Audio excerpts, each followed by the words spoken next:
আসসালামু আলাইকুম। মারদুয়া ক্রিকেট টিমের আত্মহত্যা করছে টিকটকার বাহিনীকে গিরাওয়ালা বাস ইউএসএ গন্ডায় গন্ডায় ঢুকাই দিছে।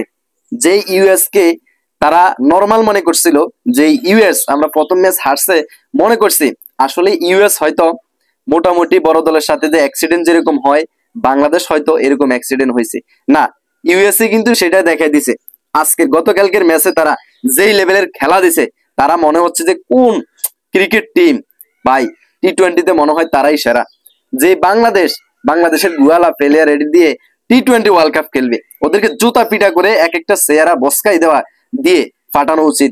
যে ইউএস কে আমরা গণায় ধরি না, সেই ইউএস এর কাছে আমরা সিরিজ হারি, দুইটা ম্যাচ এখন হারছি। গতকালকের ম্যাচ ইউএসএ প্রথম ব্যাটিং করতে নেমে 144 রান করছে, বাংলাদেশ ব্যাটিং করতে নেমে 138 রানে 19 ওভার 3 বলে তারা অল উইকেট হয়ে যায়।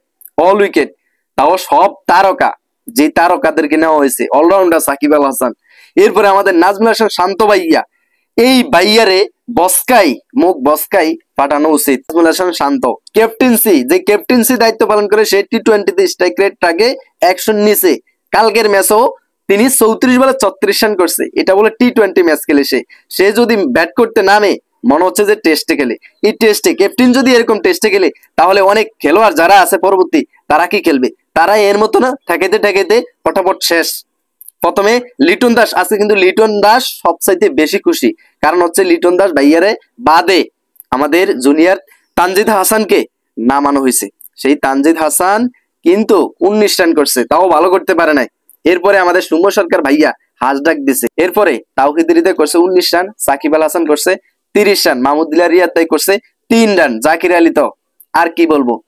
আমাদের ক্রিকেট টিমটাকে কোন লেভেলের নিয়ে গেছে তা বলার বাহিরে। আমাদের ইজ্জত গায়া, এই যে এমবি ভরে আমরা প্রতিটা ম্যাচ দেখি আনন্দের সাথে, আসলে এমবির টাকাটাকে দিবে, এমবির টাকাটা ন্যূনতম তাদেরকে কোন লেভেলের গালি দিয়ে পুরানো যায় সেটা আপনারা করে দেখেন। আপনারা তো অলরেডি করতেই পারতেছেন আর করতেছেন, সেটা আর বলার বাহুল্য থাকে না।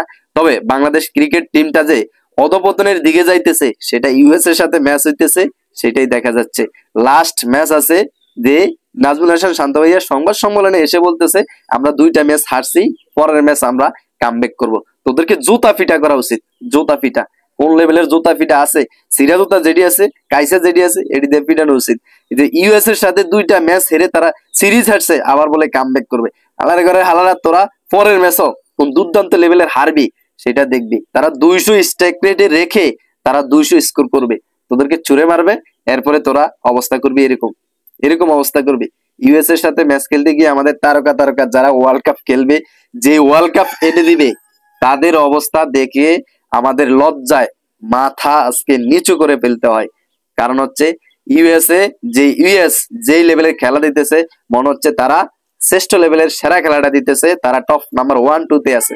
তারা অস্ট্রেলিয়ার মতো খেলা দিতেছে, নিউজিল্যান্ডের মতো খেলা দিতেছে, ইন্ডিয়ার মতো খেলা দিতেছে, আর বাংলাদেশ দিতেছে আয়ারল্যান্ডের তো দুর্দান্ত লেভেলের খেলে, এরপরে আফগানিস্তান, এরপরে এই যে নেদারল্যান্ড, লাস্টে জিম্বাবু যে খেলছে, জিম্বাবু দুর্দান্ত লেভেলের খেলা দিয়ে বাংলাদেশকে লাস্ট ম্যাচটা হারাই তারা কিন্তু দেখাই দিছে। আর বাংলাদেশ দিন দিন নিচের দিকে যাইতেছে।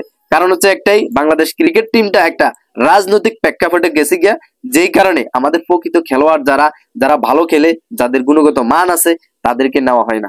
লাস্ট পর্যন্ত তারা যে একটা অপমানজনক ভাবে দল থেকে বাদ হয়, আমাদের এই যে তাদের অভিশাপ লাস্ট পর্যন্ত লাগে। টি-20 ওয়ার্ল্ড কাপ খেলতে গেছে আমাদের মেহেদী হাসান মিরাজকে রেখে দিছে, এরপরে সাইফুদ্দিন ভাইয়াকে রেখে দিছে। তারা যে কত দুর্দান্ত লেভেলের খেলা দিছে, তারা আমরা প্রতিনিয়ত যাই খেলাটা দেখতেছি, আমরা কিন্তু দেখছি।